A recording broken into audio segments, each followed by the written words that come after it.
You can see it right here where we got it. You got it in you, Timmy. Jingle it. Come on, jingle me, Matt. Jingle me. Mine is not the G-rated. So the hydraulic line snapped. All right, you gotta do it. You gotta do it. Do it. Come on, do it. Come on, do it.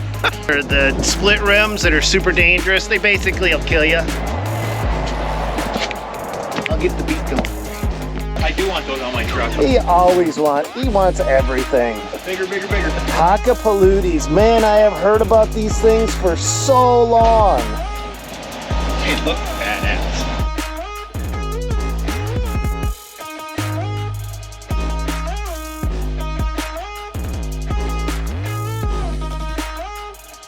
I am sick of the Sledge. So we have a tire on the Sledge that refuses to cooperate. It will do nothing more than go flat every few days. The Sledge also had a brake caliper breakdown and some other things, and we can deal with some of this stuff, but that tire has become such a nuisance, and you guys have asked for it, so we're gonna do it. We're gonna put on a set of good snow tires and see exactly how well that improves the performance of the machine. The machine has been clutch for us in winter. When it comes to plowing snow, it only has 74 horsepower, but it just goes and goes. I wish it had diff lock. It's not a perfect machine. It has had its breakdowns as well, but the tires are finally driving me to the point of insanity, and I'm done with it. I'm getting rid of them, and I'm gonna put on a really good set of snow tires. So let's get out there and get that going right now. Alex has the new setup on, so we got to go fix the Sledge before we can move the Sledge to put new tires on the Sledge. Right, we just got to fill it up with food. It's already fixed. Well, we had to wait for the brake line, so I had Zach get a cap. So we just capped that left side for now. Okay. So now it doesn't leak fluid out. The line will be in tomorrow from nuts, just in case we got to use it tonight. Some chance of it. Okay. What's Tim doing here? He's just we're all gonna learn how to use the brine together. Oh, sweet. Him and I learned how to put it together and just assembled it all. All right. Well, good deal. It probably took us a good 2 The hours team's to all assemble it. here. Yeah. All right. I've been saying hi to you on the phone. You say hi. Oh, I know. I don't need to say hi to you. We Well, grew you're up surprised I'm here. together. All right. You already got her brined. You already got her filled up. All right. That's for a different video. This video, we got to put new tires on the Sledge.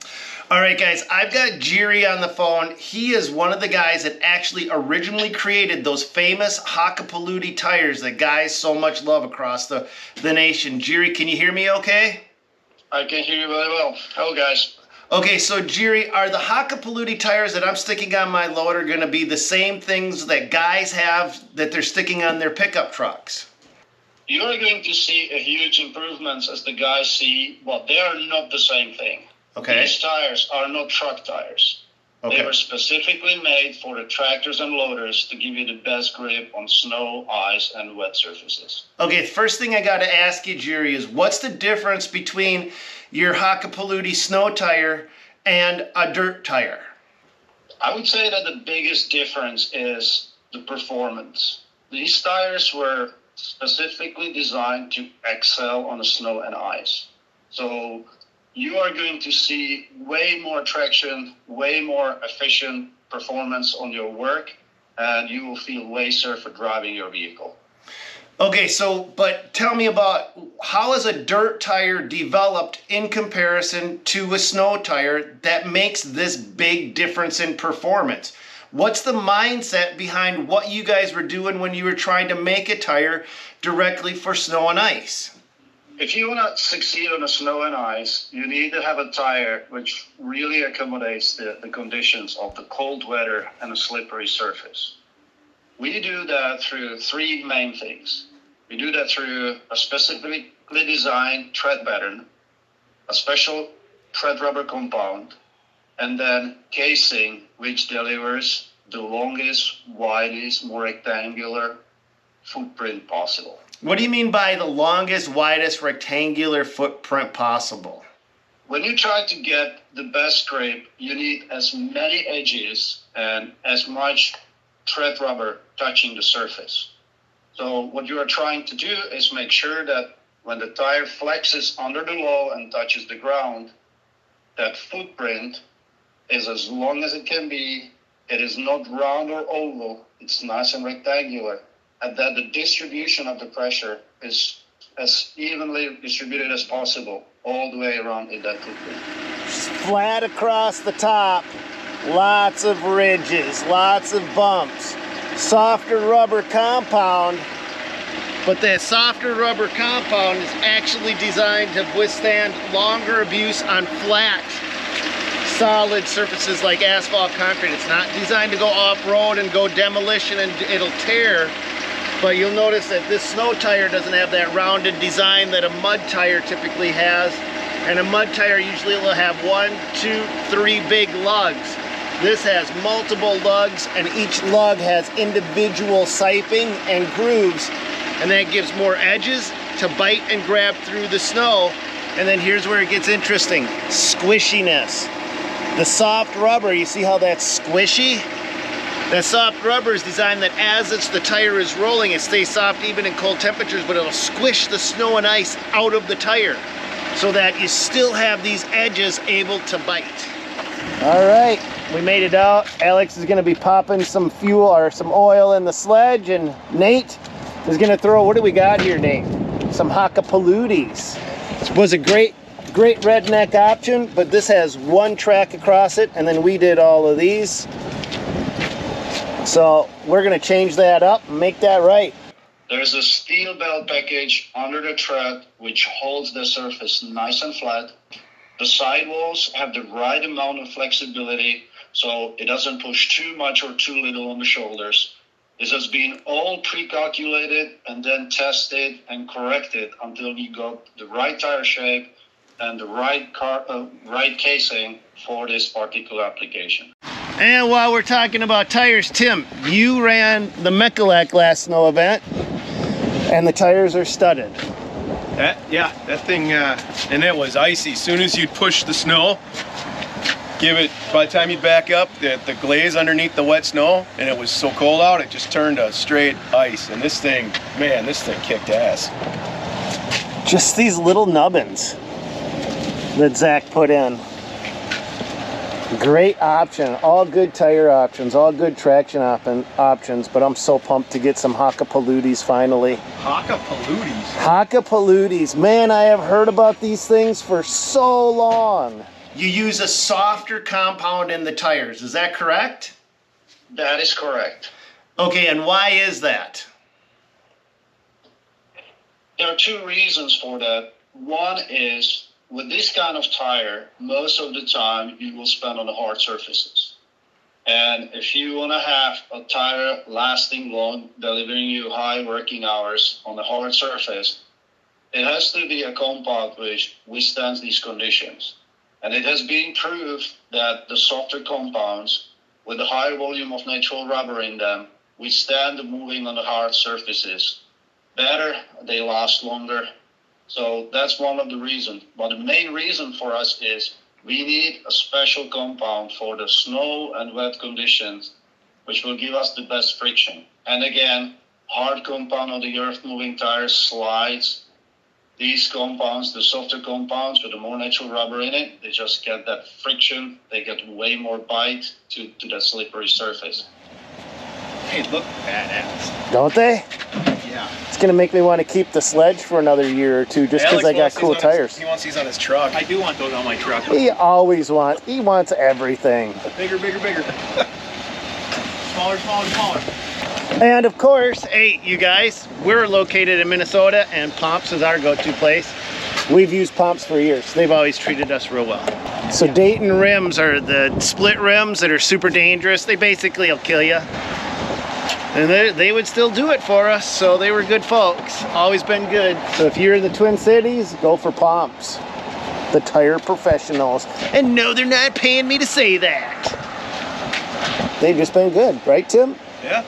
When I'm doing a demolition job and I'm climbing over chunks of concrete and asphalt and sticks and rocks, that harder rubber of a dirt tire is not going to rip and tear. But if you put this snow tire in those conditions, you're going to chew through those tires pretty fast. But what you're telling me is this softer rubber will last longer on like asphalt and pavement? That is absolutely correct. If you look at the hard compounds operated on the hard surfaces, so if you take an earth-moving compound and you drive it on the road, you will actually see that the compound is polished on the surface, and it's literally disappearing in front of your eyes if you spend a lot of time on the road. But these softer compounds, they flex more, they generate less heat, less surface heat, and they just withstand better than rolling on the tarmac. You sing like a little Pomps jingle? You got that? Can you add the Pomps jingle? Wait, is there a Pomps Oh, yeah, make one up right now on the fly. Make one up. When your tire's going flat and you don't know what to do, call Pomps right away and they'll be out to you. Pomps Tire, it's the place to be. Pomps Tire, call right away. Now your turn. No. I was seeing if you had a jingle. No, do it. No, Don't be a pansy, do it. I'm being a pansy. I don't have nothing. All right, you gotta do it, Tim. You gotta do it. Do it. No. Come on, Whoopi. I'll get the beat going. Then wouldn't it make sense if like guys that are working at transfer stations or anywhere where the loader or a machine's not going to really go off-road but going to stay on a hard surface like asphalt or pavement, wouldn't they want to use a Hakapalootie on that kind of surface instead of a dirt tire if it's going to last longer? Absolutely. They're going to last longer, and there's actually another aspect to these radial tires, and that is a rolling resistance. These radial tires, the way they are designed, plus the softer compound, they actually roll way easier on the hard surface than the heavy, hard, earth-moving tires. So on top of the fact that these tires will last longer on the tarmac, they're actually going to roll easier and they're going to save you on fuel. Now, saving on fuel is something that is really hard to measure if you have a one vehicle. But if you have a whole fleet of them and you really pay attention to it, you start to realize how much money you can save on the fuel if you operate the right tires on your vehicles on the tarmac. Well, you're going to have that dialed in pretty good because you got a good operator. He's going to save you fuel versus a bad operator. So that would be, I would imagine, pretty hard to measure. But heck, that's something I didn't even know. So this is the right way to do it. You got to use a crane to change these ones with a snap ring so nobody gets hurt. That is correct.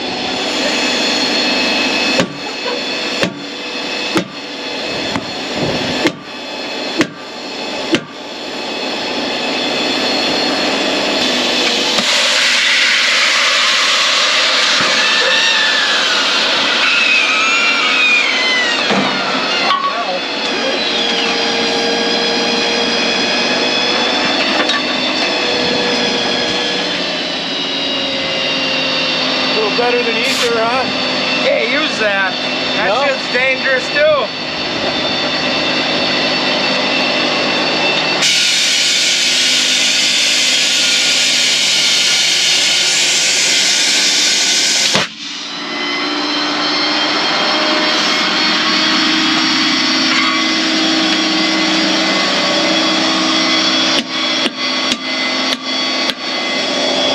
And the boom truck is put in place like that so that ring can't pop off and kill you, right? Yeah, it'll just help deflect it, you know.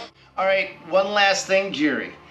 Did we miss anything about these tires that we need to know? What I would like to say is these products did not fall from the sky. Nokian Tires has been making winter tires for trucks, for passenger cars, and for special equipment for 90 years. Loaders and tractors are the primary tools in Europe for removing the snow. So we have been making these tires for over 3 decades. They continuously develop them. So it is not that we just come and say, okay, there's a hole in the market, we're just gonna throw something at it and see if it sticks.